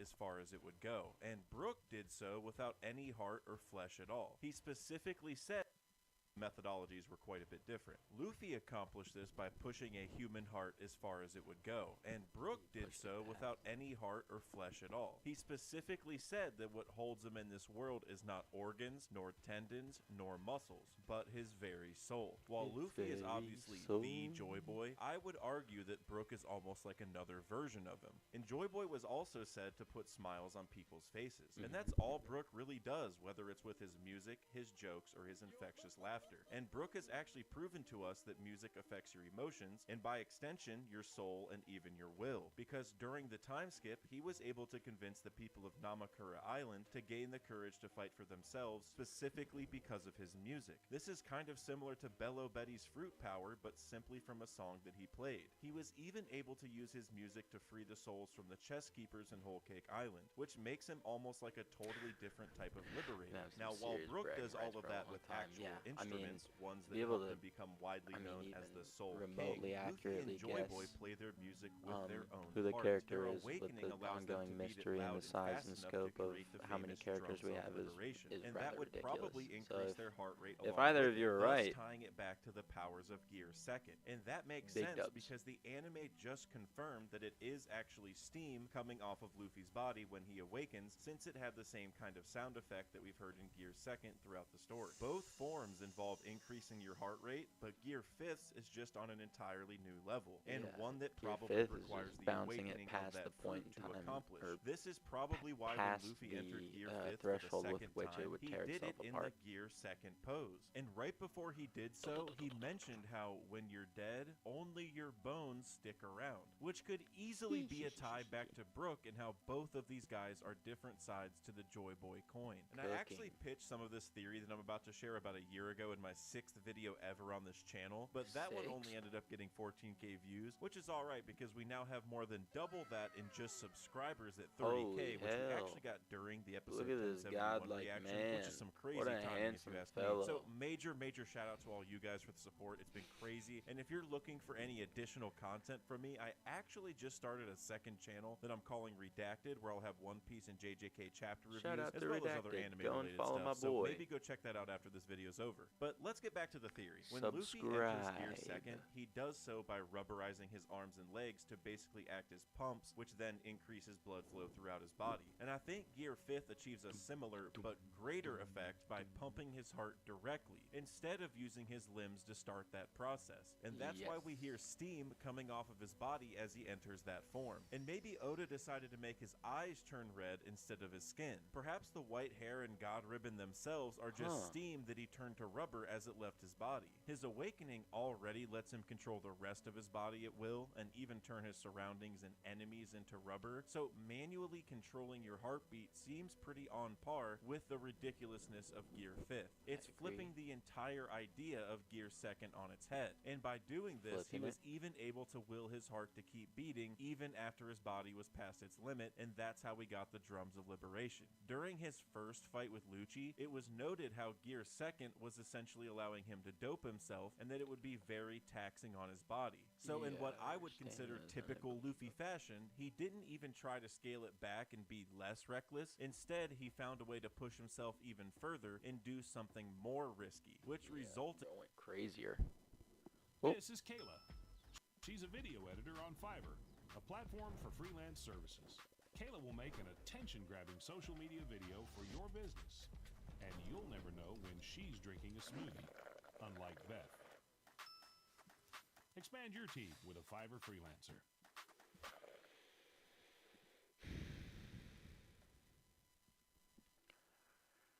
resulted in the form we now call Gear 5th. Lucci even noted how it would be only possible for a rubber man to survive that kind of blood pressure, which only adds to this whole thing since we know his awakening is what enabled his new transformation. This kind of reminds me of what we saw with the Kong gun in King Kong Gun, because during Luffy's fight with Doflamingo, he flashed back to his training over the time skip where Rayleigh told him he has to think of something other than Gear 4th because it's too taxing on his body, just like Lucci was saying about Gear second. But what did Luffy do? He didn't do something less taxing. He decided to make his attack even bigger and unleash a King Kong gun, which ultimately did defeat Doflamingo. It's the same kind of energy that Luffy is channeling with this upgrade from Gear 2nd yeah, the to doubling Gear 5th. down But is I don't great. think Luffy and Joy Boy are the only people who have ever tried tapping into that same transformation, because as I said before, we've seen something similar with both Hody Jones and the energy steroids, as well as the Minks and their Sulong form. All of these things turn the person all white with red ringed eyes. And since Fishman Island and Zou are deeply connected to the ancient kingdom, as was Wano, which is where Luffy first unlocked Gear 5th anyway, there has to be some kind of connection between all these places. I mean, all three of them even had road poneglyphs, which just goes to show there is some deep connection here. So let's look into the energy steroids first, where the side effects leave you looking very old,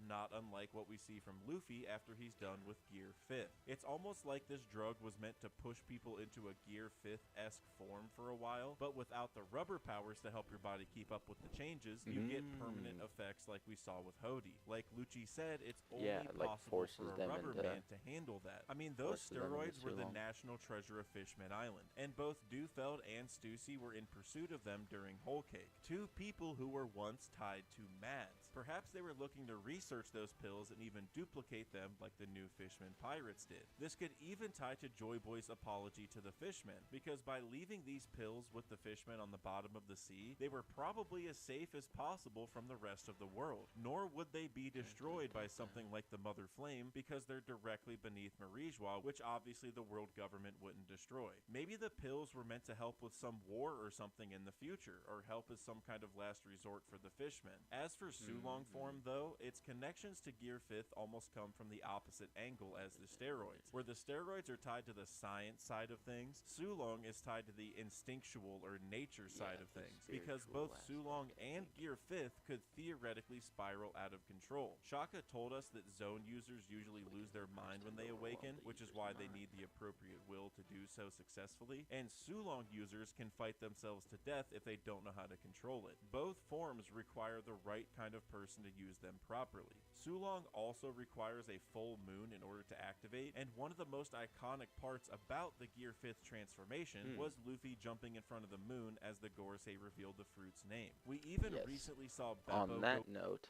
I unfortunately am not going to be able to finish this new video right now. I do have to head out. I might get around to doing it, the full run through at some point again soon. The first 7 minutes and 45 seconds has been great. I've been enraptured thinking about all the different things. My own theories about Nika being a mink and from the moon, and Chopper, you know, obviously snagging medicines and all kinds of things as we're going through the story and upgrading his rumble balls and whatnot. And I think maybe the point you were about to make is some form of Sulong point with Chopper's rumble ball. But yeah, I'll just leave this little nugget here. I think Nika was originally a mink, and I think minks and Lunarians / Skypians were all originally from the moon, which is why they probably are going to most commonly have like lightning powers. Yeah, and that's the reason why we also see lightning all around Nika, is he's a mink. Also, humans are considered minks in the One Piece world. So, love you guys. Thank you very much for allowing me to react to your guys' videos and for showing up and talking. I really appreciated it. You guys have a wonderful day. Wonderful theories all around. W's in the chat.